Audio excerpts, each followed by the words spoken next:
If you could save an innocent life from almost certain death, would you? Well, by adopting a dog from an animal shelter, you may be just doing that without even knowing it. Today, after interviews with shelters, breeders, and owners of both, I'm going to tell you why you should choose a shelter dog over a breeder dog. And with that being said, here are some reasons why you should adopt from a shelter instead of a dog breeder. So you may ask, what are the benefits of adopting from an animal shelter? Last time we learned, the initial cost of adopting a dog from a shelter can cost you little to nothing out of your pocket. Even though the cost to adopt a shelter dog may not be much, they do, however, cover a lot of medical costs. There are many reasons why this choice is an incredibly effective one and relatively cheap with the benefits.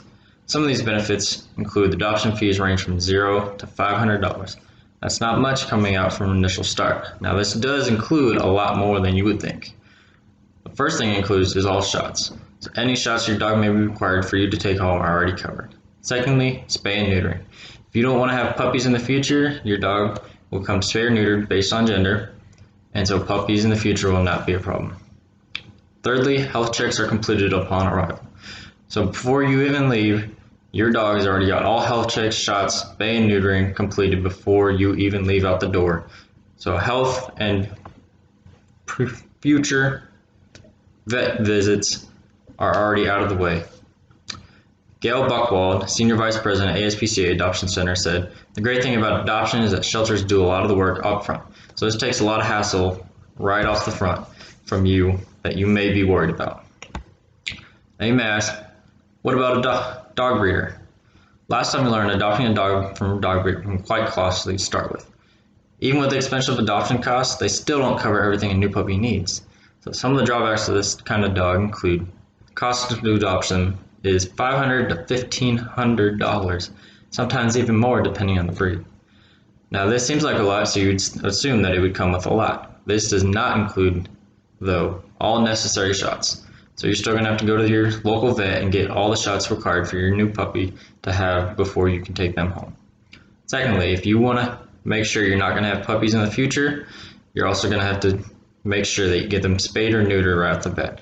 So that's going to be even more cost that you're going to be worried about if cost is kind of a big priority for you.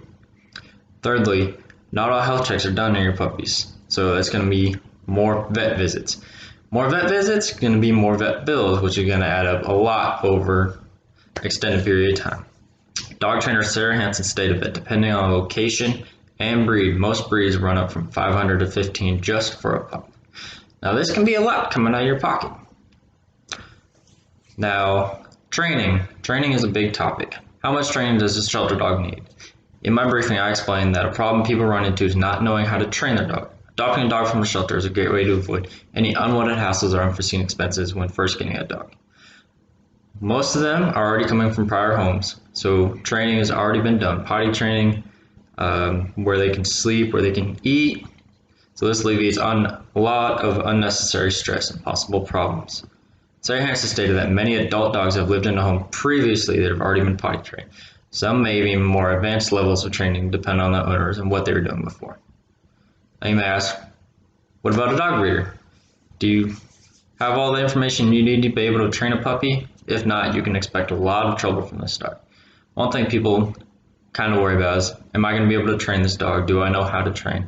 So this is an added stress that they may have to worry about. So just another cost that you didn't expect. You may have to pay for a dog trainer just to train your animal because you don't want to really worry about it or you don't know really what you're doing.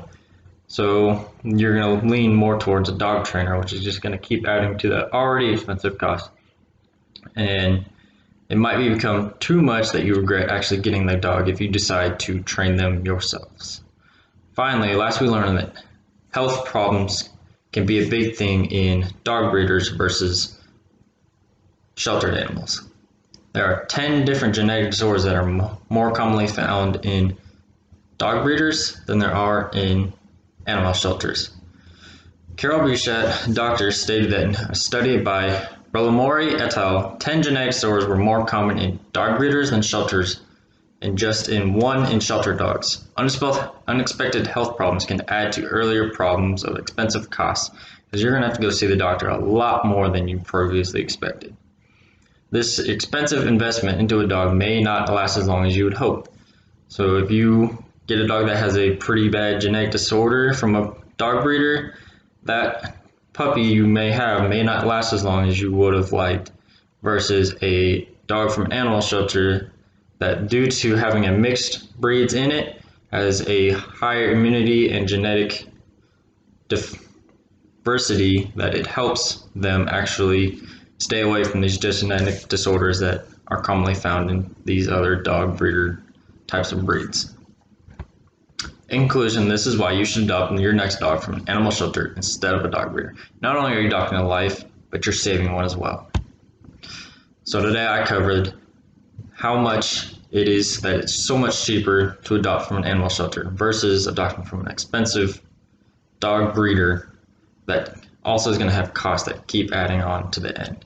Training, if that's an issue, animal shelter is going to be the way to go. You're going to have all the training already needed versus a dog breeder who you're going to have to do some training, or you're going to have to pay more just to get the training done. And lastly, health concerns. 10 genetic disorders versus one, kind of self-explanatory on what you should be. Now, if there are any questions, I will gladly take this down. Just remember, you're not only adopting a family pet, but possibly saving a dog's life.